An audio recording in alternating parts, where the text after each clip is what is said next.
শিলিগুড়ির এক কোণে পাহাড়ের ছায়া আর চা বাগানের গন্ধে ভরা ছোট্ট পাড়াটায় আবার নতুন সকাল নামে। আকাশে মেঘের ফাঁক দিয়ে সূর্যের আলো ধীরে ধীরে ঢুকে পড়ে জানালার ফাঁক গলে। অর্ণব জানালার পাশে দাঁড়িয়ে থাকে অনেকক্ষণ।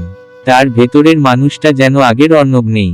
সে জানে চিন্তা বদলেছে বলেই তার জীবনের দিকটাও বদলাতে শুরু করেছে।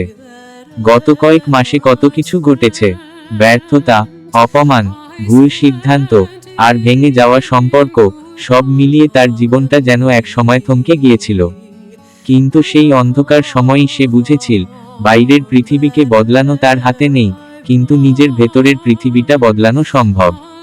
আর সেখান থেকেই শুরু হয়েছিল নতুন পথ চলা। মা রান্নাঘর থেকে ডাক দেয়, খাবি না বাবা, আজ তো ইন্টারভিউ। অর্ণব মৃদু হেসে বলে, খাবো মা, আজ আর ভয় নেই। মা অবাক হয়ে তাকায়, এই ছেলেটাই তো কিছুদিন আগেও সামান্য কথা শুনলেই ভেঙে পড়ত। আজ তার চোখে অদ্ভুত এক শান্তি, যেন সে ফলাফলের জন্য নয়, নিজের সেরাটা দেওয়ার জন্য প্রস্তুত। ইন্টারভিউ ছিল শহরের নামী একটি কোম্পানিতে। অর্ণব আগে অনেকবার চেষ্টা করেছে, বারবার ব্যর্থ হয়েছে। আগে সে ভাবত আমার ভাগ্য খারাপ, এখন সে ভাবে আমি কি শিখলাম। এই ছোট্ট বদলটাই তার ভিতরের শক্তিকে বাড়িয়ে দিয়েছে। অফিসে ঢুকে সে দেখল অপেক্ষা কক্ষে আরো অনেক প্রার্থী। কেউ ইংরেজিতে জোরে জোরে কথা বলছে, কেউ আত্মবিশ্বাসে টগবগ করছে। আগে হলে অর্ণবের হাত পা ঠান্ডা হয়ে যেত, কিন্তু আজ সে নিজের মনে বলল, আমি কারো সঙ্গে লড়তে আসিনি, আমি শুধু নিজেকে প্রমাণ করতে এসেছি। ইন্টারভিউ বোর্ডে বসে থাকা তিনজন কর্মকর্তার সামনে সে শান্তভাবে বসে। প্রশ্ন আসে কঠিন, কিছু উত্তর সে জানে না। আগে হলে সে গুলিয়ে ফেলত, আজ সে সরাসরি বলে, এই অংশটা আমি পুরোপুরি জানি না, কিন্তু শিখতে প্রস্তুত। তার কণ্ঠে ভয় নেই, আছে সততা। ইন্টারভিউ শেষ হলে সে বাইরে বেরিয়ে দীর্ঘ শ্বাস নেয়। মনে হয় যেন একটা বড় বোঝা নেমে গেছে। ফলাফল কি হবে জানে না, কিন্তু নিজের ভেতরের জয়টা সে অনুভব করে। কয়েকদিন পর ফোন আসে, চাকরিটা সে পেয়ে গেছে। মা আনন্দে কেঁদে ফেলে। অর্ণব চুপচাপ আকাশের দিকে তাকায়। তার মনে হয় এই সাফল্যটা শুধু চাকরি পাওয়া নয়, নিজের মনকে জয় করা। চাকরি শুরু হয় নতুন দায়িত্ব নিয়ে। অফিসের কাজ সহজ নয়। প্রথম কয়েক সপ্তাহেই সে বুঝতে পারে শুধু ইতিবাচক চিন্তা করলেই হবে না, কঠোর পরিশ্রমও দরকার। কিন্তু এবার সে সমস্যাকে শত্রু ভাবে না, শিক্ষক ভাবে। একদিন বড় একটি প্রজেক্টে ভুল হয়ে যায় তার।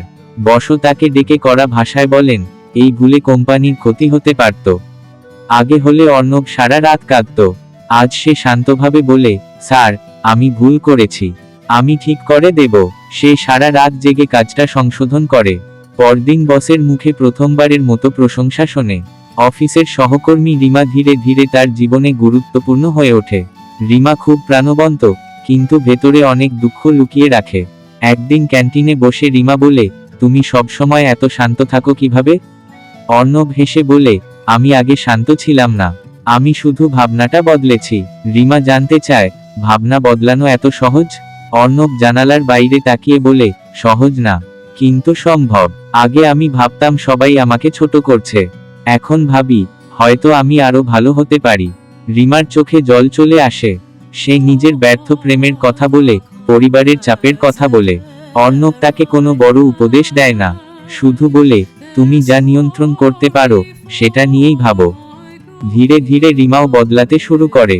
অফিসে তার পারফরমেন্স বাড়ে, বাড়িতে সে নিজের সিদ্ধান্তে দৃঢ় হয়। একদিন সে বলে, তোমার জন্যই আমি বদলেছি। অর্ণব মাথা নাড়ে, না, তুমি নিজেই বদলেছ, আমি শুধু মনে করিয়ে দিয়েছি।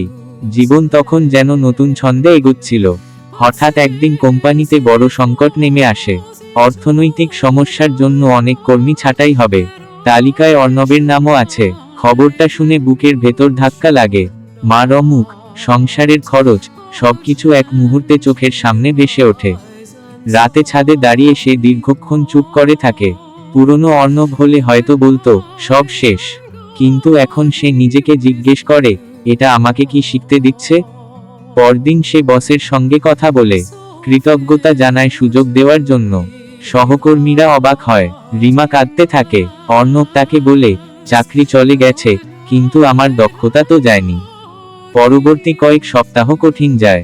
নতুন চাকরি পাওয়া সহজ নয়, তবু সে প্রতিদিন নিজের দক্ষতা বাড়াতে সময় দেয়। অনলাইন কোর্স করে, পুরনো যোগাযোগগুলোর সঙ্গে কথা বলে। প্রত্যাখ্যান আসে বারবার, কিন্তু এবার প্রত্যাখ্যান তাকে ভাঙে না, শানিত করে। একদিন এক পুরনো ক্লায়েন্ট তাকে ফোন করে। ছোট একটি স্টার্টআপে কাজের প্রস্তাব দেয়। বেতন কম, ঝুঁকি বেশি। মা চিন্তিত হয়। অর্ণব ভাবে অনেকক্ষণ, তারপর বলে, ঝুঁকি না নিলে শেখা হবে না। স্টার্টআপে কাজ শুরু হয় নতুন উদ্যমে। ছোট দল, বড় স্বপ্ন। সেখানে অর্ণব শুধু কর্মচারী নয়, একরকম সহযোদ্ধা। তার আইডিয়া গুরুত্ব পায়, তার সিদ্ধান্তে প্রজেক্ট এগোয়। ধীরে ধীরে কোম্পানিটা বড় হতে থাকে। কয়েক বছর পর একদিন সেই স্টার্টআপ শহরের অন্যতম সফল প্রতিষ্ঠানে পরিণত হয়। এক অনুষ্ঠানে অর্ণবকে মঞ্চে ডাকা হয়। আলো ঝলমলে মঞ্চে দাঁড়িয়ে সে মাইক্রোফোন হাতে নেয়। সামনে অসংখ্য মানুষ। সে বলে, আমি কোনো অসাধারণ মানুষ নই। আমি শুধু একদিন সিদ্ধান্ত নিয়েছিলাম, নিজের চিন্তাকে বদলাবো। ব্যর্থতা এলে ভাববো, এটা আমাকে শেখাতে এসেছে। অপমান এলে ভাববো, এটা আমাকে শক্ত করছে। আর ভয় এলে ভাববো, এটা পার হওয়ার সুযোগ। তালির শব্দে হলঘর ভরে যায়। দর্শকদের মধ্যে রিমা বসে থাকে গর্বভরা চোখে। মা সামনের সারিতে বসে চুপচাপ চোখ মুছে। সেই রাতে বাড়ি ফিরে অর্ণব জানালার পাশে দাঁড়ায়। বহু বছর আগের সেই ভাঙা, হতাশ ছেলেটার কথা মনে পড়ে। সে জানে, বাইরের সাফল্য যত বড়ই হোক, আসল পরিবর্তনটা ঘটেছিল ভেতরে। চিন্তা বদলেছিল, তাই জীবনও বদলেছিল। আকাশে তখন পূর্ণিমার চাঁদ, নরম আলোয় ভেসে যায় শহর। অর্ণব মনে মনে বলে, জীবন সবসময় সহজ হবে না। আবার ঝড় আসবে, আবার হারাতে হবে।